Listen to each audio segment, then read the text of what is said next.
سورۃ العصر یہ سورت مکی ہے، یعنی اللہ تعالیٰ نے اس سورت کو مکہ میں نبی اکرم صلی اللہ علیہ وسلم پر نازل فرمایا، اس لیے اس کو سورہ مکی کہتے ہیں۔ تو سورہ مکی جو ہوتی ہے اس میں 3 مضامین بیان ہوتے ہیں، ایک عقیدہ الوہیت اور دوسرا عقیدہ رسالت اور تیسرا عقیدہ آخرت۔ تو اللہ تعالیٰ پھر ان تینوں عقائد پر دلائل پیش کرتے ہیں، تو جو انسان ان تینوں عقائد کو اپنا لے گا وہ انشاءاللہ دنیا میں بھی کامیاب ہے اور آگے بھی کامیاب ہے، تو جو نہیں اپنائے گا وہ دنیا میں بھی ناکام ہے اور آخرت میں بھی ناکام ہے۔ تو اللہ تعالیٰ فرماتے ہیں والعصر، قسم ہے زمانے کی، ان الانسان لفی خسر، بے شک انسان البتہ نقصان میں ہے، الا الذین آمنوا وعملوا الصالحات، سوائے ان لوگوں کے جو ایمان لائے اور نیک اعمال کیے، وتواصوا بالحق، اور ایک دوسرے کو یا آپس میں حق کی وصیت کی، وتواصوا بالصبر، اور ایک دوسرے کو صبر کی نصیحت کی۔ تو عصر کا معنی 2 ہے، ایک تو ہے عصر کا معنی جو عصر کی نماز ہے، تو ایک وہ ہے، اور دوسرا ہے عصر کا معنی زمانہ۔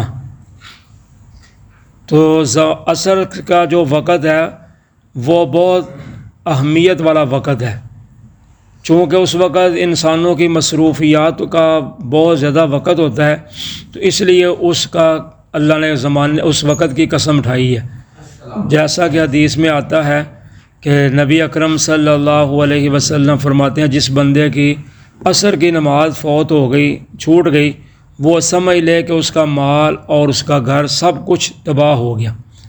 اور اللہ تعالیٰ نے قرآن پاک میں بھی فرمایا حافظوا علی الصلوات والصلاۃ الوسطی، سورہ بقرہ میں دوسرے پارے میں، کہ نمازوں کی حفاظت کرو اور خاص کر نماز وسطیٰ کی۔ تو نماز وسطیٰ سے مراد ہے عصر کی نماز، یعنی درمیانی جو نماز ہے اس کی حفاظت کرو۔ تو ایک غزوے پہ نبی اکرم صلی اللہ علیہ وسلم جب مشرکین کفار کے مقابل میں تھے تو عصر کی نماز کا آپ کا وقت لیٹ ہو گیا، انہوں نے اتنا زیادہ مشغول کر دیا جنگ میں۔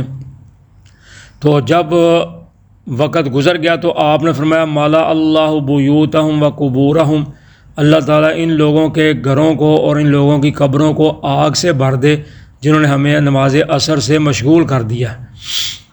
تو ایک تو یہ ہے، اور دوسرا ہے عصر سے مراد زمانہ۔ تو زمانہ کہتے ہیں دن اور رات کو بدلنا، یعنی رات آتی ہے تو اندھیرا چھا جاتا ہے، دن طلوع ہوتا ہے تو ہر چیز روشن ہو جاتی ہے، اور اسی طرح کبھی رات لمبی دن چھوٹا، کبھی دن لمبا اور رات چھوٹی، اسی طرح موسم گرما اور موسم سرما۔ تو یہ سب کچھ اللہ تعالیٰ کی قدرت اور کاریگری پر دلالت کرتے ہیں، تو اس لیے اللہ تعالیٰ نے اس کی قسم کھائی ہے۔ لیکن یہ پہلے بھی بتایا گیا تھا غالباً سورہ مائدہ میں، جہاں قسم کا ذکر آتا ہے 7ویں پارے میں۔ تو اللہ تعالیٰ جس کی چاہیں اللہ تعالیٰ قسم اٹھا سکتے ہیں، اللہ تعالیٰ کو اختیار ہے، لیکن ہمیں نہیں اختیار دیا گیا اولاد آدم کو کہ وہ اللہ کے علاوہ کسی کی قسم اٹھائیں۔ نبی پاک صلی اللہ علیہ وسلم فرماتے ہیں من حلف لغیر اللہ فقد اشرک، جو بندہ اللہ کے علاوہ کسی کی قسم اٹھائے گا اس نے اللہ کے ساتھ شرک کیا۔ یعنی قسم کا معنی ہوتا ہے کہ ضمانت، گارنٹی۔ تو اللہ کے علاوہ اگر کسی کو قسم اٹھاتا ہے تو وہ اللہ کے ساتھ شرک کرتا ہے، کیونکہ قسم تو اللہ کی اٹھانی چاہیے۔ تو اس لیے حدیث میں آتا ہے کہ پہلے نمبر پر تو قسم اٹھانی نہیں چاہیے، اس سے بچنا چاہیے جتنا بچا جائے۔ اگر کوئی مجبوری پڑ جائے تو پھر انسان قسم اٹھائے تو اللہ کی قسم اٹھائے تو سچی قسم اٹھائے۔ ہاں اگر قسم اٹھا لی ہے تو قسم اٹھانے کے بعد پھر اگر انسان قسم توڑنا چاہتا ہے اپنی، تو پھر فرمایا 10 مسکین کو کھانا کھلائے، یا پھر ایک غلام آزاد کرے، یا پھر ان کو کپڑے پہنائے۔ تو اس لیے آج جو لوگ قرآن پاک کی قسم اٹھاتے ہیں، یا کوئی کہتا ہے مجھے بیت اللہ کی قسم ہے، کوئی کہتا ہے مجھے میرے روزی کے اڈے کی قسم ہے، کوئی اپنے ماں باپ کی قسم اٹھاتا ہے، کوئی کسی کی اٹھاتا ہے، تو یہ سب شرک میں آتی ہیں باتیں۔ اللہ کے علاوہ کسی کی قسم نہیں، اللہ کے نام کی، اللہ کی صفات کی، اللہ کی ذات کی قسم اٹھانی چاہیے۔ تو اس لیے اللہ تعالیٰ قسم اٹھا کر کہہ رہے ہیں۔ تو پہلے بھی یہ بیان کیا گیا ہے کہ جس چیز کی قسم اٹھائی جائے اس کی اہمیت بڑھ جاتی ہے، اس کی فضیلت اور اس کا مقام بڑھ جاتا ہے۔ جیسے ہم آپس میں ایک دوسرے سے بات کریں تو جب قسم کے ساتھ بات ہوتی ہے پھر بندہ اعتبار کر لیتا ہے، وہ اس کی اہمیت سمجھتا ہے، بھائی اس نے قسم اٹھا کر بات کی ہے تو یہ صحیح کرتا ہے۔ یا جیسے وعدہ وعید کے وقت بھی ہوتا ہے کہ بندہ کہتا ہے بھائی تو پھر قسم اٹھا، تو بندہ قسم اٹھاتا ہے تو پھر وہ یقین کر لیتا ہے، اعتماد کر لیتا ہے کہ چلو ٹھیک ہے جی۔ اس طرح اللہ تعالیٰ بھی قسم اٹھا کر کہتے ہیں۔ تو یہ صورت اتنی جامع صورت ہے کہ امام شافعی رحمۃ اللہ علیہ فرماتے ہیں کہ یہ اتنی جامع صورت ہے، اگر قرآن پاک کی باقی 113 صورتیں جو ہیں وہ نہ بھی نازل ہوتیں تو یہ ایک صورت ہی کافی تھی، اتنی جامع یہ صورت ہے۔ اور ایک قول لکھا ہوا ہے کہ کسی بزرگ نے کہا کہ میں نے اس سورہ عصر کا مطلب معنی مفہوم جو ہے نا ایک برف فروش سے سمجھا، جو کہہ رہا تھا کہ اللہ کے بندو، اللہ کے بندے پر رحم کرو جس کا مال و متاع دم بدم جو گڑتا جا رہا ہے، ضائع ہوتا جا رہا ہے۔ یعنی برف جو ہوتی ہے نا تو وہ پگھلتی جاتی ہے، جیسے پھٹے پہ کسی نے لگائی ہوتی ہے یا کسی جگہ پہ رکھی ہوتی ہے، برف بیچنے والے نے، فروخت کرنے والے جو ہوتے ہیں، تو وہ برف پگھلتی جاتی ہے پانی کی طرح۔ تو وہ کہتے ہیں کہ میں نے اس سورہ عصر کا مفہوم معنی اس برف فروش سے سمجھا ہوں کہ اس کا مطلب کیا ہے، یعنی ان الانسان لفی خسر، کہ انسان نقصان میں ہے، خسارے میں ہے۔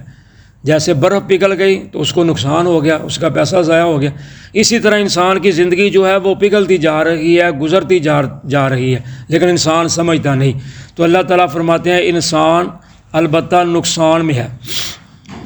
تو نقصان کیا ہے کہ انسان جب تک زندہ رہتا ہے شب و روز سخت محنت کرتے کرتے اس کی زندگی گزر جاتی ہے، پھر جب موت آتی ہے تو موت کے بعد بھی اس کو آرام نصیب نہیں ہوتا اور وہ جہنم میں چلا جاتا ہے۔ یعنی ساری زندگی محنت کماتا رہا، کھاتا رہا، بس پھر کرتے کرتے اسی طرح مر گیا اور مرتے ہی پھر جہنم میں چلا گیا، قبر میں یعنی چلا گیا، ادھر عذاب ہونا شروع ہو گیا۔ ہاں فرمایا سوائے ان لوگوں کے، یعنی 4 قسم کے لوگ جو ہیں، جو مومن کی 4 صفات ہیں، وہ خسارے میں نہیں ہیں۔ یا بعض نے اس کا معنی دنیا میں بھی خسارہ لیا ہے، تو مومن جو ہوتا ہے اس کو دنیا میں خسارہ ہوتا ہے۔ تو یہ ضروری نہیں کہ مومن سب ہی جو ہیں وہ خسارے میں رہیں، لیکن اکثر مومن جو ہیں وہ خسارے میں ہوتے ہیں۔ کیسے کہ ان کو مال اللہ تعالیٰ کم دیتے ہیں، کیونکہ اللہ تعالیٰ مومنوں کو آزماتے ہیں۔ جو دوسرے ہوتے ہیں ان کو سب کچھ دیا جاتا ہے تاکہ یہ کل کو کوئی عذر بہانہ پیش نہ کر سکے، تو ان کو ادھر ہی سب کچھ دے دیا جاتا ہے۔ مومنوں کو اللہ تعالیٰ کم دیتے ہیں تاکہ ان کی آزمائش کریں کہ مومن صبر کرتے ہیں یا نہیں کرتے۔ تو مال دونوں طرح ہی فتنہ ہے، اگر کم ہو تو پھر بھی، اگر زیادہ ہو تو پھر بھی۔ تو اللہ تعالیٰ فرماتے ہیں سوائے ان لوگوں کے جو ایمان لائے اور نیک اعمال کیے۔ تو ایمان کہتے ہیں ایمان بالغیب، اس کی 6 صفات ہیں جو سورہ البقرہ کے شروع میں اللہ تعالیٰ نے بیان فرمائی ہیں، یعنی اس کے 6 اجزاء ہیں۔ تو ایمان بالغیب کیا ہے کہ اللہ کو ہم نے دیکھا نہیں، اللہ پر ایمان رکھنا، فرشتوں کو ہم نے دیکھا نہیں ان پر ایمان، اور اللہ کے رسولوں پر ایمان، اللہ کی کتابوں پر ایمان، اور آخرت پر ایمان، اور انسان کا اللہ کی بنائی ہوئی تقدیر پر ایمان، وہ اچھی ہو یا بری ہو۔ تو یہ سب ہیں ایمان بالغیب، بغیر دیکھے۔ اس کے بعد ہے عمل صالح۔ تو اگر ایمان ہے تو اس کے ساتھ عمل صالح ہونا ضروری ہے، اگر عمل صالح ہیں تو اس کے ساتھ ایمان ہونا ضروری ہے۔ دونوں میں سے ایک چیز کام نہیں آئے گی، دونوں چیزیں لازم و ملزوم ہیں۔ تو اللہ تعالیٰ فرماتے ہیں جو لوگ ایمان لائے اور ایمان لانے کے بعد نیک اعمال کیے، یہ دوسری خوبی ہے کامیاب لوگوں کی۔ اور تیسری ہے کہ وہ آپس میں ایک دوسرے کو حق کی وصیت کرتے ہیں۔ تو حق کی وصیت ہوتی ہے، ایک ہوتا ہے حق جو سچ ہوتا ہے، ایک ہوتا ہے حق جو غلط بات کے مد مقابل ہوتا ہے، باطل کے مقابلے میں حق ہوتا ہے۔ ایک جھوٹ کے مقابلے میں حق ہوتا ہے، یعنی اس کو سچ کہتے ہیں۔ ایک حق ہے جو باطل کے مقابلے میں ہوتا ہے، جیسے نبی پاک صلی اللہ علیہ وسلم نے فرمایا تم تکبر سے بچو، فخر و غرور سے بچ لو۔ تو صحابہ کہنے لگے حضور ہم میں سے تو ہر کوئی چاہتا ہے اس کے کپڑے اچھے ہوں، اس کا لباس اچھا ہو، جوتا اچھا ہو، تو پھر تو یہ تکبر میں آ گئے ہم سب۔ تو آپ نے فرمایا نہیں، یہ کا تکبر اس چیز کا نام نہیں ہے، اللہ تعالیٰ خود بھی خوبصورت ہیں، خوبصورتی کو اللہ تعالیٰ پسند کرتے ہیں، تو تکبر اس چیز کا نام ہے الکبر بطر الحق، کہ حق بات کے آگے اکڑ جانا، یعنی اللہ اور اس کے رسول کی بات سن کے بھی اکڑنا، ماننا نہ، اس کو کہتے ہیں حق۔ وغمت الناس، اور لوگوں کو حقیر سمجھنا، اپنے آپ سے کم تر سمجھنا، تو یہ ہے تکبر۔ تو اللہ تعالیٰ فرماتے ہیں وہ آپس میں ایک دوسرے کو حق کی وصیت کرتے ہیں، یعنی اللہ کی شریعت پر چلنا اور اس کی معصیات سے بچنے کی تلقین کرتے ہیں ایک دوسرے کو۔ اور چوتھے نمبر پر فرمایا وہ ایک دوسرے کو صبر کی نصیحت کرتے ہیں۔ گزار رہی ہے جب نیکی کی دعوت دیں گے آپ، کسی کو حق بات آپ کہیں گے تو آگے سے وہ آپ کا دشمن بنے گا، وہ آپ کو آگے سے طرح طرح کی باتیں سنائے گا، کل تو کیا تھا، آج تو مجھے وصیت کرتا ہے، تو فلاں ہے، تیرے فلانے پچھلے ایسے تھے، فلاں تھے، یعنی طرح طرح کے لوگ مینے دیں گے، تانے بنیں گے۔ تو فرمایا وہ کیا کرتے ہیں، ایک دوسرے کو صبر کی تلقین کرتے ہیں کہ بھائی مصائب میں، پریشانیوں میں صبر کرنا ہے۔ یا پھر دوسرا اس کا معنی عام ہے کہ وہ ایک دوسرے کو صبر کی تلقین کرتے ہیں کہ بھائی تکلیف آ گئی ہے، پریشانی آ گئی ہے، جانی مالی جس طرح کی بھی، تو صبر کرنا ہے، بے صبری کا مظاہرہ نہیں کرنا، کیونکہ صبر کرنے والوں کے ساتھ اللہ تعالیٰ کی ذات ہے، اور صبر کرنے والوں کا اللہ تعالیٰ نے بے حساب و کتاب اجر رکھا ہوا ہے۔ بلکہ فرمایا وَجَزَاهُمْ بِمَا صَبَرُوا جَنَّةً وَحَرِيرًا، جو لوگ صبر کرتے ہیں ہم نے ان کے لیے جنت بھی رکھی ہے اور ان کے لیے ریشم لباس بھی رکھا ہوا ہے۔ جزاکم اللہ خیر۔